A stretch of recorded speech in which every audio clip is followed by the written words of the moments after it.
মৃত্যু কি? মৃত্যু মৌত হল আত্মা ও দেহের বিচ্ছেদ।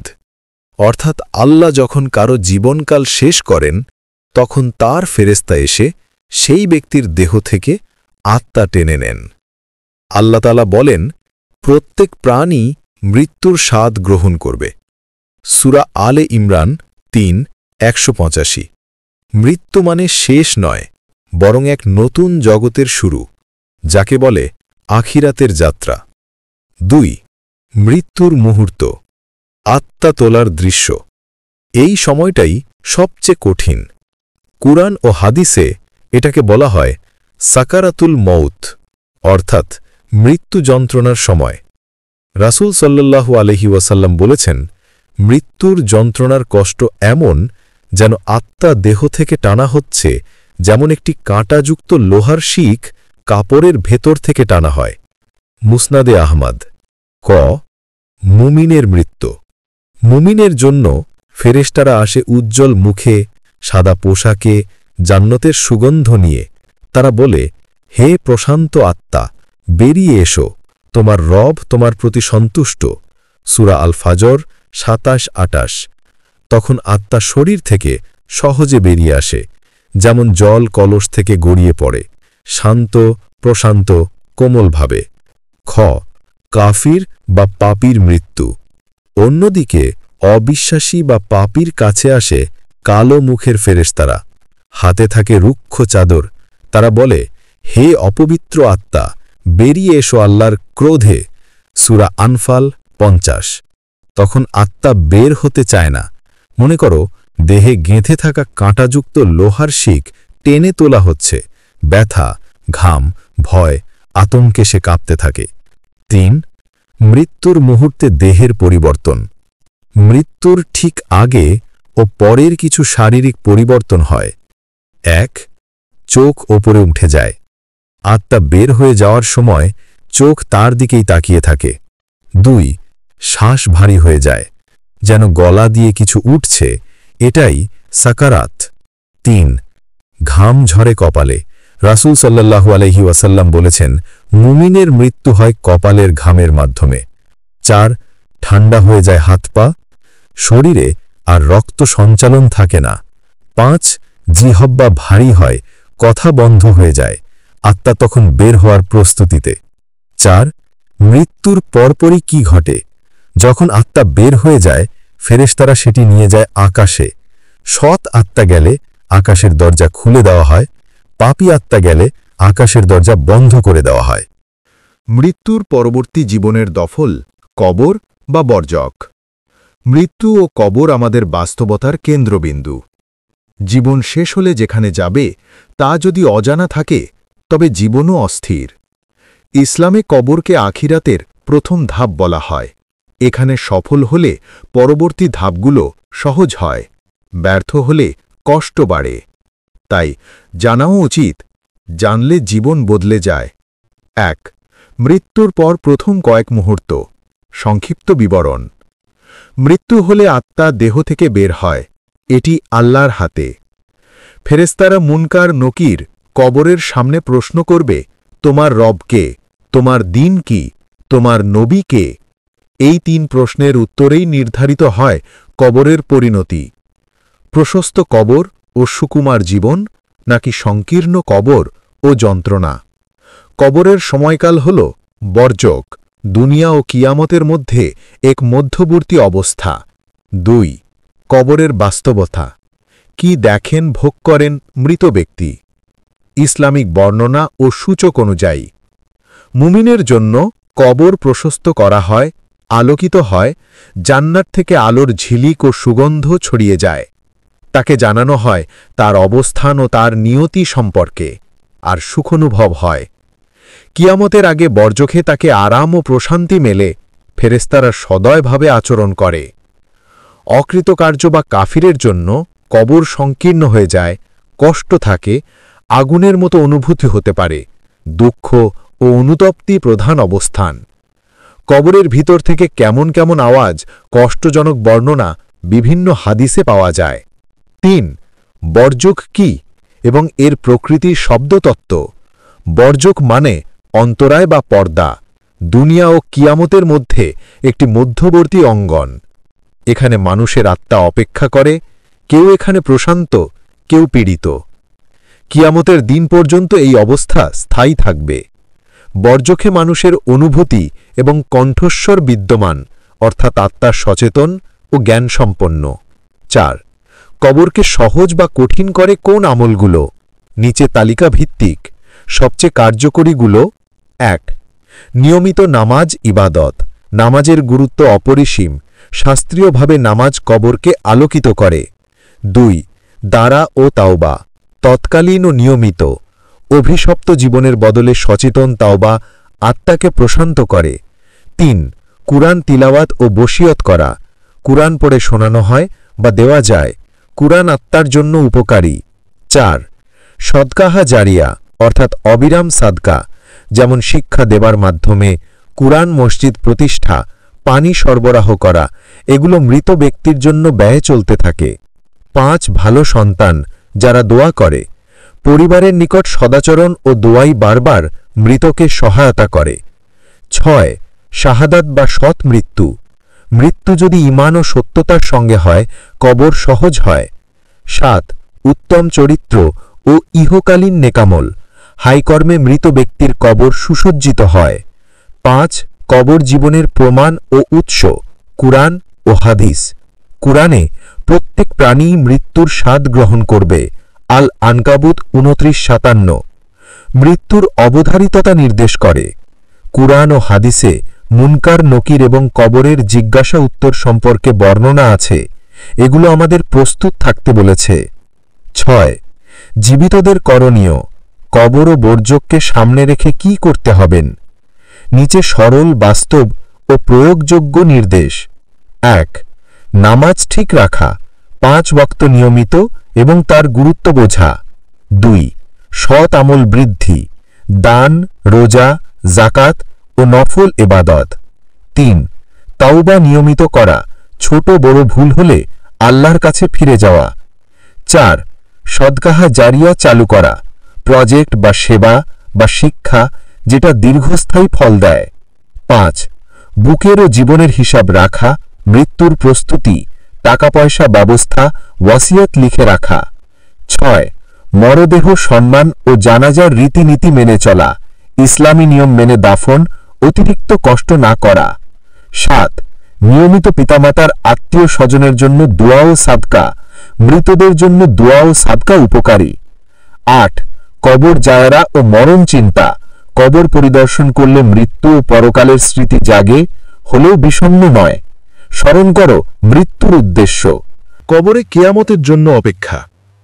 কিয়ামতের বিশ্বাস ঈমানের অংশ।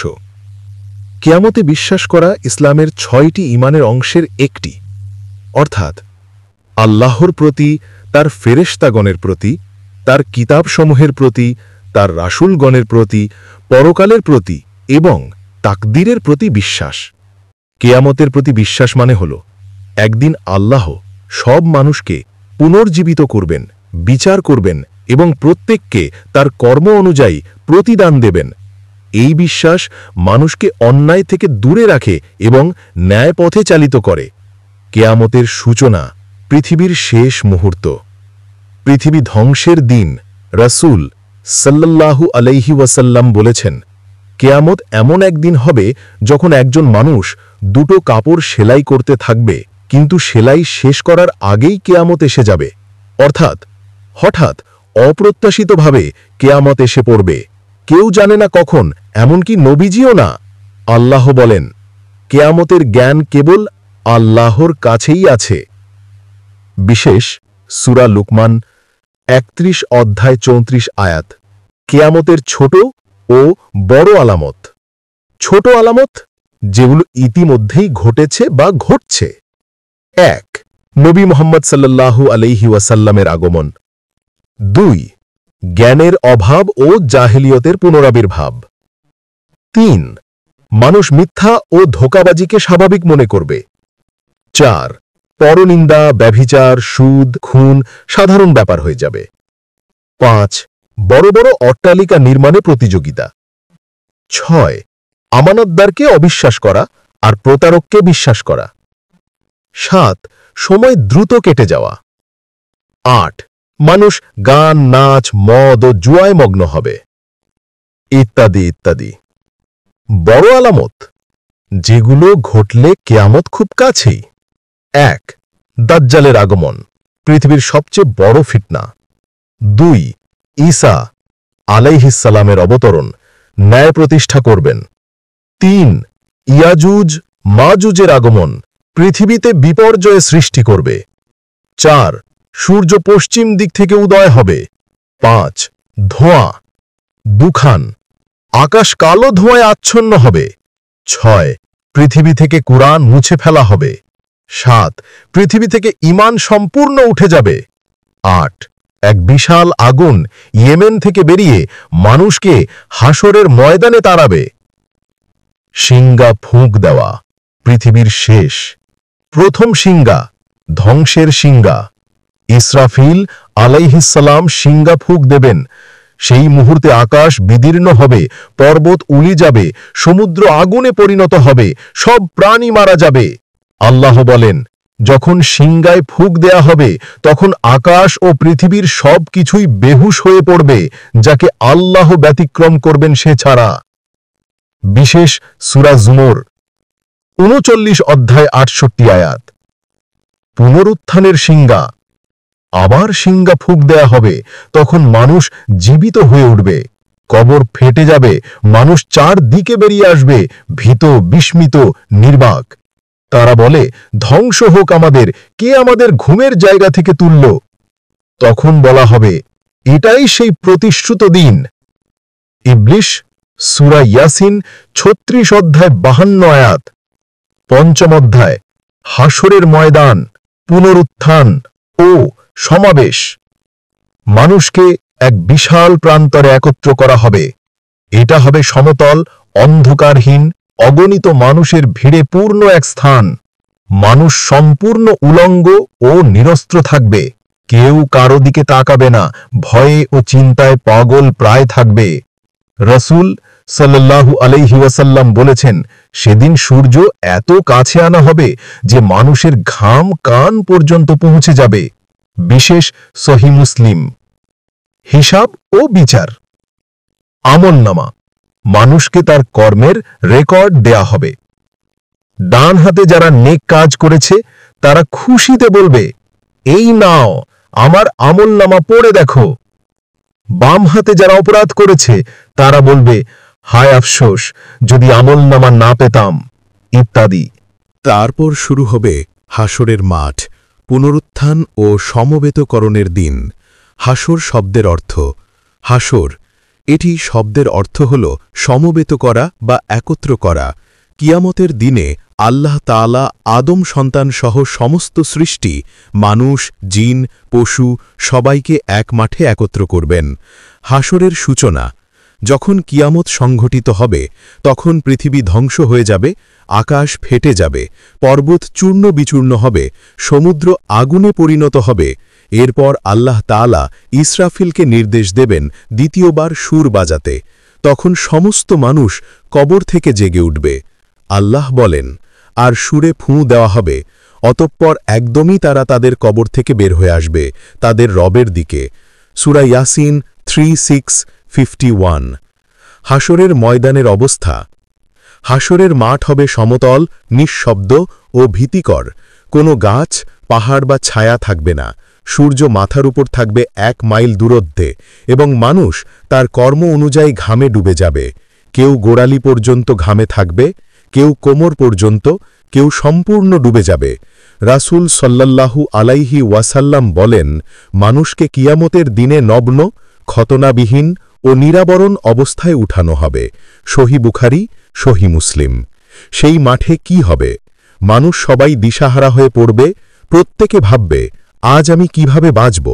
নবী, রাসূল, ফেরেশতা সবাই চিন্তিত থাকবে। আল্লাহ তাআলা বিচার শুরু করবেন। প্রত্যেকের সামনে আমলের খাতা হাজির করা হবে। মিজান, আমলের ওজনের পাল্লা। মিজান শব্দের অর্থ মিজান, অর্থ তুলা বা ওজনের যন্ত্র। এটি এমন এক বাস্তব পাল্লা যা আল্লাহ তাআলা কিয়ামতের দিনে স্থাপন করবেন, যাতে প্রত্যেক মানুষের আমল ওজন করা হবে, কুরআনের দলিল। আর আমরা কিয়ামতের দিনে ন্যায়ের পাল্লা স্থাপন করব, ফলে কাউকে সামান্যতম অন্যায় করা হবে না। যদি সরিষার দানার সমান কোনো আমলও থাকে, আমরা তা উপস্থিত করব। সূরা আল আম্বিয়া 21:47। কি ওজন করা হবে? আমলগুলো নিজেই ওজন করা হবে, যেমন নামাজ, রোজা, দান ইত্যাদি। আমলের খাতা ওজন করা হতে পারে যেখানে কাজগুলো লেখা আছে। মানুষের দেহ ওজন করা হতে পারে, অর্থাৎ মুমিনের ওজন আল্লাহর কাছে ভারী হবে, কাফেরের হালকা। নবী সাল্লাল্লাহু আলাইহি ওয়াসাল্লাম বলেন, কিয়ামতের দিনে একজন স্থূলকায় মানুষ আনা হবে, কিন্তু আল্লাহর কাছে তার ওজন মশার ডানার সমানও হবে না। সহিহ বুখারী। মিজানের ফলাফল। যাদের সৎকর্মের পাল্লা ভারী হবে তারা সফল ও জান্নাতের অধিবাসী, যাদের পাপের পাল্লা ভারী হবে তারা ব্যর্থ ও জাহান্নামে যাবে। যার ওজন ভারী হবে সে পরম সুখে থাকবে, আর যার ওজন হালকা হবে তার আশ্রয় হবে গভীর অগ্নিকুণ্ডে। সূরা আল কারিয়া 101:6-9। মিজান ও হাসরের শিক্ষা। দুনিয়ায় প্রতিটি কাজ হিসাবের আওতায় আছে। আল্লাহ সর্বাধিক ন্যায় বিচারক। কোনো ছোট কাজই তুচ্ছ নয়। ছোট একটি সৎকর্ম পরকালে ওজন হতে পারে ভারী। তৌবা ও সৎকর্ম আমাদের মিজান ভারী করে। অন্যের হক আদায় না করলে সেগুলো অন্যের মিজানে যোগ হয়ে যেতে পারে। হাসরের মাঠে কেউ কাউকে সাহায্য করতে পারবে না, শুধু যাদের আমলনামা ডান হাতে আর মিজান ভারী, তারাই আল্লাহর রহমতে জান্নাতে প্রবেশ করবে। সেদিন ধন সম্পদ বা সন্তান কিছুই কাজে আসবে না, শুধু সেই ব্যক্তি সফল হবে যে আল্লাহর কাছে বিশুদ্ধ হৃদয় নিয়ে আসবে। পরবর্তী তাপ হল পুল সিরাত। পুল সিরাতের অর্থ ও ধারণা। অর্থ: সিরাত সিরাত শব্দের অর্থ সোজা পথ বা সেতু। কিয়ামতের দিনে আল্লাহ তাআলা জাহান্নামের উপর একটি সেতু স্থাপন করবেন, সেটিই হল পুল সিরাত। এই সেতু পার হতে পারলেই মানুষ জান্নাতে প্রবেশ করতে পারবে, অর্থাৎ জান্নাতে যাওয়ার একমাত্র রাস্তা হল পুল সিরাত। পুল সিরাত কোথায় থাকবে? পুল সিরাত থাকবে জাহান্নামের উপর, যা জাহান্নামের অগ্নিগহ্বরের উপর দিয়ে টানা থাকবে। এটি হবে মানুষের দুনিয়ার আমলের ভিত্তিতে পার হওয়ার এক কঠিন পরীক্ষা। হযরত আনাস রাদিয়াল্লাহু থেকে বর্ণিত, রাসূল সাল্লাল্লাহু আলাইহি ওয়াসাল্লাম বলেন, জাহান্নামের উপর একটি সেতু স্থাপন করা হবে। সহিহ বুখারী, সহিহ মুসলিম। পুল সিরাতের বৈশিষ্ট্য। রাসূল সাল্লাল্লাহু আলাইহি ওয়াসাল্লাম পুল সিরাতকে বর্ণনা করেছেন অত্যন্ত ভয়ঙ্করভাবে। দেখো, এটি হবে চুলের থেকেও সূক্ষ্ম এবং তলোয়ারের থেকেও ধারালো। সহিহ মুসলিম। অর্থাৎ সেতুটি এত সরু হবে যে ভারসাম্য রাখা কঠিন হবে। নিচে থাকবে ভয়াবহ আগুন, তার উপরে থাকবে কাঁটা, হুক, লোহার কাঁটাযুক্ত ফাঁস, যা পাপীদের ধরে টেনে নেবে জাহান্নামের দিকে। মানুষ কিভাবে পার হবে? মানুষের দুনিয়ার আমলের উপর নির্ভর করবে তার গতি।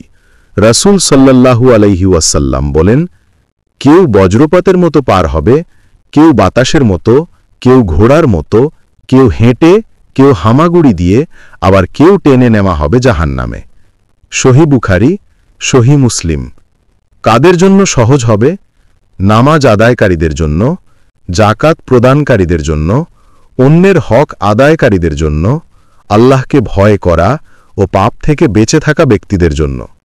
তাদের জন্য কঠিন হবে নামাজ ফেলে দিত যারা, অন্যের অধিকার খেত, অহংকারী ও গীবতকারীরা, যারা তওবা না করে মারা গেছে। পুলসিরাতে আলো থাকবে হাসরের ময়দানে, এবং পুলসিরাত পার হওয়ার সময় মুমিনদের মুখ উজ্জ্বল ও আলোকিত থাকবে, তাদের সামনে আলো চলবে। সেদিন তুমি দেখবে মুমিন পুরুষ ও নারীদের তাদের আলোর সামনে ও ডান পাশে ছুটছে।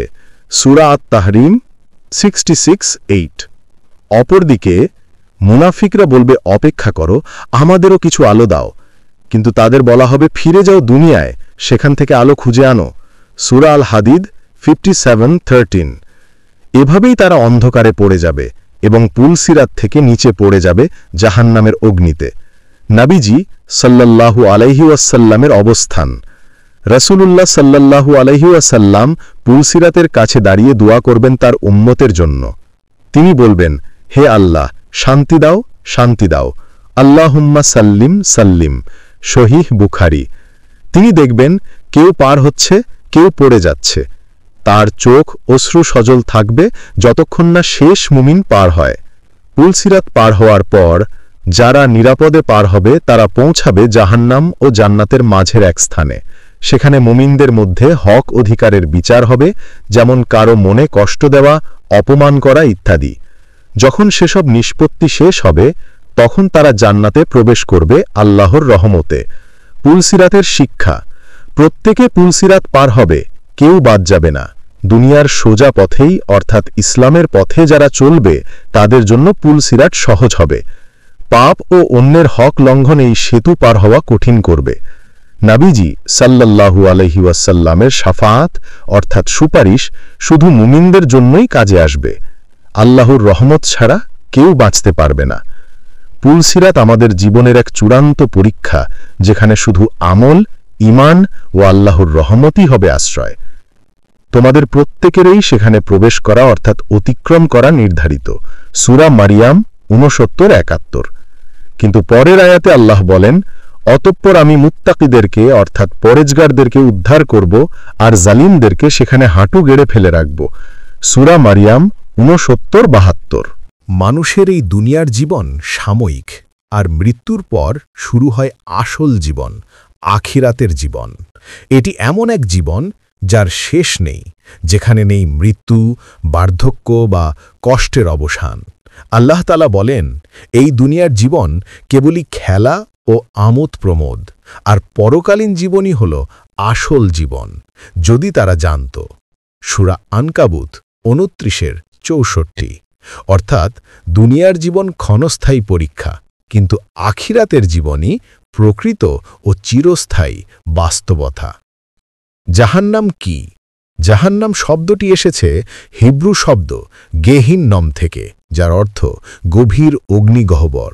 কুরআন ও হাদিসে এটি চিরস্থায়ী শাস্তির স্থান হিসেবে উল্লেখ আছে, যেখানে অবিশ্বাসী, মুনাফিক ও পাপীদের শাস্তি দেওয়া হবে। আল্লাহ তাআলা বলেন, আমি জাহান্নামকে বানিয়েছি কাফেরদের জন্য বাসস্থান। সূরা আল কাহফ ১৮-১০২। জাহান্নামের সৃষ্টি ও প্রকৃতি: জাহান্নাম সৃষ্টি করেছেন আল্লাহ তাআলা নিজ হাতে, এবং এর তাপ, আগুন ও শাস্তির ধরন পৃথিবীর আগুনের মতো নয়। রাসূল বলেন, তোমরা যে আগুন ব্যবহার করো তা জাহান্নামের আগুনের ৭০ ভাগের ১ ভাগ মাত্র। সহিহ বুখারী এবং সহিহ মুসলিম। অর্থাৎ জাহান্নামের আগুন পৃথিবীর আগুনের চেয়ে ৭০ গুণ বেশি তীব্র।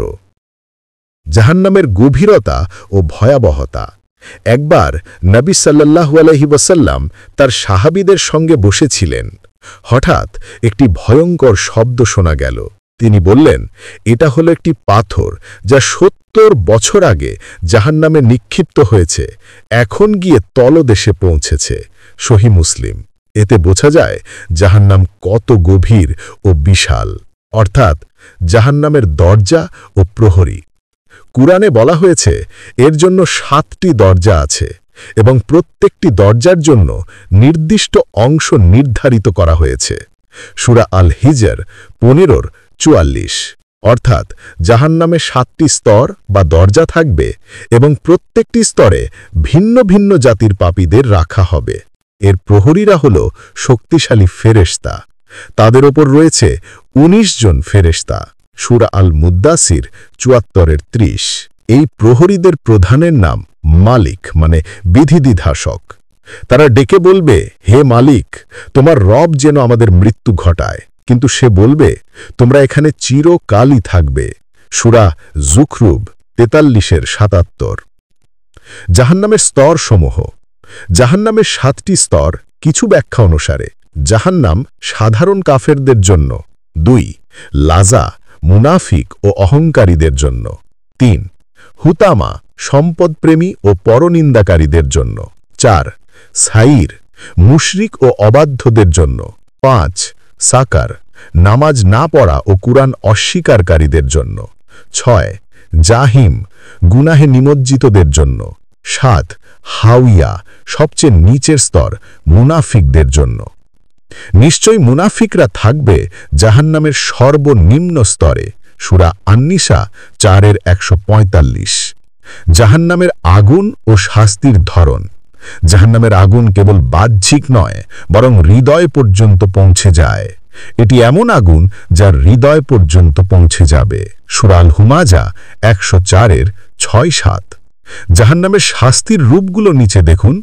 ত্বক পুড়ে গেলে আবার নতুন ত্বক দেওয়া হবে। যখন তাদের চামড়া পুড়ে যাবে তখন আমরা তাদের নতুন চামড়া দেব, যাতে তারা শাস্তি ভোগ করে। সূরা আন-নিসা 4:56। খাবার হবে কাঁটাযুক্ত বৃক্ষ, জাক্কুম বৃক্ষের ফল হবে তাদের খাদ্য। সূরা আস-সাফাত 37:62। পানীয় হবে ফুটন্ত পানি ও দুর্গন্ধযুক্ত তরল। তাদের পানীয় হবে ফুটন্ত পানি ও দুর্গন্ধযুক্ত তরল। সূরা মুহাম্মদ 47:15। বস্ত্র হবে আগুনের তৈরি পোশাক, তাদের পোশাক তৈরি করা হবে আগুন থেকে। সূরা আল-হাজ 22:19। শৃঙ্খল, হাতকড়ি ও আগুনের লোহার দণ্ড, তাদের গলায় শৃঙ্খল থাকবে এবং আগুনের মধ্যে টেনে নেওয়া হবে। সূরা গাফির 40:71-72। জাহান্নামের অধিবাসীরা। জাহান্নামে যাবে যারা আল্লাহকে অস্বীকার করেছে, অর্থাৎ কাফির, নবীদের অমান্য করেছে, নামাজ ও যাকাত ছেড়েছে, মিথ্যা বলেছে, অন্যায় করেছে, অহংকার করেছে ও অন্যের অধিকার খেয়ে তওবা না করে মৃত্যুবরণ করেছে। যে আল্লাহ ও তার রাসূলের অবাধ্যতা করবে এবং তার সীমা অতিক্রম করবে, সে যাবে আগুনে, সেখানে চিরকাল থাকবে। সূরা আন-নিসা 4:114। মুক্তির আশা। আল্লাহর রহমত অসীম। যারা মুমিন কিন্তু পাপ করেছে, তারা যদি আল্লাহর রহমত না পায়, তাহলে কিছু সময় শাস্তি ভোগ করে শেষে জান্নাতে প্রবেশ করবে। কিন্তু কাফির ও মুনাফিকদের জন্য জাহান্নাম চিরস্থায়ী। যারা ঈমান আনেনি তাদের জন্য জাহান্নামের আগুন নির্ধারিত। তারা মরবে না, আবার শাস্তিও কমবে না। সূরা ফাতির 35:36। এর জন্য জাহান্নাম থেকে বাঁচার উপায়। প্রথম, ঈমান দৃঢ় রাখা। দ্বিতীয়, নামাজ আদায় করা। তৃতীয়, তওবা ও ইস্তিগফার করা। চতুর্থ, অন্যের হক আদায় করা। পঞ্চম, আল্লাহর ভয়ে চোখের পানি ফেলা। ষষ্ঠ, নবী সাল্লাল্লাহু আলাইহি ওয়াসাল্লামকে অনুসরণ করা। সপ্তম, দান ও দুঃখী মানুষের সাহায্য করা। জাহান্নাম শুধু ভয় দেখানোর জন্য নয়, বরং মানুষকে সঠিক পথে রাখার জন্য এক বাস্তব সতর্কবার্তা। আল্লাহ তাআলা চান যেন আমরা তার রহমত ও জান্নাত লাভ করি, জাহান্নাম থেকে মুক্তি পাই। যে ব্যক্তি জাহান্নাম থেকে মুক্তি পায় এবং জান্নাতে প্রবেশ করে, সেই সফল। সূরা আলী ইমরান 3:185। জান্নাত কি? জান্নাত শব্দটি এসেছে আরবি জান্নাহ থেকে, যার অর্থ আবৃত উদ্যান বা সবুজ বাগান। এটি এমন এক স্থান যা আল্লাহ তাআলা প্রস্তুত করেছেন তার মুমিন বান্দাদের জন্য, যেখানে থাকবে অনন্ত শান্তি, সুখ ও আনন্দ। আল্লাহ তাআলা বলেন, যারা ঈমান এনেছে এবং সৎ কর্ম করেছে তাদের জন্য থাকবে জান্নাত, যার নিচ দিয়ে প্রবাহিত হবে নদীসমূহ, তারা সেখানে চিরকাল থাকবে। এ থেকে বোঝা যায় জান্নাত হল আল্লাহ রহমতের পুরস্কার, চিরস্থায়ী সুখের ঠিকানা। জান্নাতের সৃষ্টি ও বাস্তবতা। জান্নাত বাস্তব, কল্পনা নয়। এটি আল্লাহ তাআলা নিজ হাতে সৃষ্টি করেছেন। নবী সাল্লাল্লাহু আলাইহি ওয়াসাল্লাম বলেন, জান্নাত এমন জিনিস যা কোনো চোখ দেখেনি, কোনো কান শোনেনি এবং কোনো মানুষের মনে কল্পনাও আসেনি। অর্থাৎ জান্নাতের সৌন্দর্য পৃথিবীর কোনো কিছুর সাথে তুলনীয় নয়। জান্নাতের স্তর ও দরজা। কুরআনে ও হাদিসে বলা হয়েছে জান্নাতে 8টি দরজা বাব থাকবে। প্রতিটি দরজা নির্দিষ্ট একটি আমলের জন্য নির্ধারিত। জান্নাতের 8টি দরজা থাকবে এবং যিনি বেশি নামাজ পড়বেন তিনি বাবুস সালাহ দিয়ে প্রবেশ করবেন, যিনি বেশি দান করবেন তিনি বাবুস সাদাকা দিয়ে প্রবেশ করবেন, আর যিনি রোজা রাখবেন তিনি রাইয়ান দরজা দিয়ে প্রবেশ করবেন। সহিহ বুখারী, সহিহ মুসলিম। জান্নাতে অনেক স্তর আছে। সর্বোচ্চ স্তর হল ফিরদাউসুল আয়লা, যেখানে নবী, শহীদ ও সর্বোত্তম মানুষদের স্থান হবে। তোমরা আল্লাহর কাছে ফিরদাউস জান্নাত চাও, কারণ সেটি জান্নাতের সর্বোচ্চ ও শ্রেষ্ঠ অংশ। সহিহ বুখারী। জান্নাতের বর্ণনা কোরআনের ভাষায়। আল্লাহ তাআলা কোরআনে বারবার জান্নাতের সৌন্দর্য বর্ণনা করেছেন। তাদের জন্য থাকবে উদ্যানসমূহ, যার নিচ দিয়ে প্রবাহিত হবে নদী, সেখানে থাকবে ফলমূল এবং তারা পরস্পরকে সোনার পাত্রে পান করাবেন। সূরা আলে ইমরান 3:15। তাদের সামনে থাকবে রূপসী হুরগণ, যেন সুগোপিত মুক্তা। সূরা আস-সফফাত 37-48। তাদের জন্য থাকবে যা কিছু তারা কামনা করবে এবং আমাদের কাছে থাকবে আরও অধিক। সূরা কফ 35। জান্নাতের নদী, খাবার ও পানীয়। জান্নাতের নদীগুলো হবে 1. পানি, স্বচ্ছ ও নির্মল। 2. দুধ, যার স্বাদ কখনো বদলাবে না। 3. মধু, পরিশুদ্ধ ও সুগন্ধি। 4. শরাব, যা নেশা নয় বরং সুখ ও তৃপ্তি দেয়। তাদের জন্য থাকবে নদীসমূহ, বিশুদ্ধ পানি, দুধ, মধু ও সুগন্ধি শরাবের। সূরা মুহাম্মদ 47:15। তাদের ফলমূল কখনো শেষ হবে না এবং তারা চিরকাল তরুণ থাকবে। জান্নাতের ঘরবাড়ি ও বাগান। নবী সাল্লাল্লাহু আলাইহি ওয়াসাল্লাম বলেন, জান্নাতে এমন একটা ইটের ঘর আছে যার একটি ইট সোনা আর অন্যটি রূপার। তার মধ্যে আছে সুগন্ধি মাটি ও মুক্তার মতো নুড়ি পাথর। তিরমিজি। জান্নাতের প্রতিটি বাসিন্দা পাবে প্রাসাদ, বাগান, দাসদাসী এবং অসংখ্য নিয়ামত, যা সে কখনো কল্পনাও করেনি। জান্নাতবাসীদের জীবন। জান্নাতবাসীরা থাকবে অনন্ত সুখে। সেখানে থাকবে কোনো দুঃখ, রাগ বা হিংসা থাকবে না। কেউ কারো প্রতি অন্যায় করবে না। সবাই হাসি খুশি থাকবে। মৃত্যু, রোগ, বার্ধক্য, ক্লান্তি কিছুই থাকবে না। তাদের হৃদয় থেকে আমরা হিংসা ও বিদ্বেষ দূর করে দেব। তারা ভাইয়ের মতো পরস্পরের সম্মুখে বসে থাকবে। সূরা আল হিজর 15:47। জান্নাতের সর্বোচ্চ নিয়ামত আল্লাহ দর্শন। জান্নাতবাসীদের জন্য সবচেয়ে বড় নিয়ামত হবে আল্লাহ তাআলার দর্শন বা রুইয়াতুল্লাহ। এটি হবে জান্নাতের সর্বোচ্চ আনন্দ ও সুখের মুহূর্ত। সেদিন কিছু মুখ উজ্জ্বল হবে, তারা তাদের প্রভুর দিকে তাকিয়ে থাকবে। সূরা আল কিয়ামা 75:22-23। নবী সাল্লাল্লাহু আলাইহি ওয়াসাল্লাম বলেন, তোমরা তোমাদের রবকে তেমনই স্পষ্ট দেখতে পাবে যেমন পূর্ণ চাঁদকে দেখো, একটুও বাধা ছাড়া। সহিহ বুখারী, সহিহ মুসলিম। জান্নাতে কারা প্রবেশ করবে? যারা 1. আল্লাহ ও নবী সাল্লাল্লাহু আলাইহি ওয়াসাল্লামে ঈমান এনেছে। 2. নামাজ ও ইবাদতের নিয়মিত থাকা। 3. দান ও সাদকা করা। 4. তওবা ও ইস্তেগফার করা। 5. অন্যকে কষ্ট না দেওয়া। 6.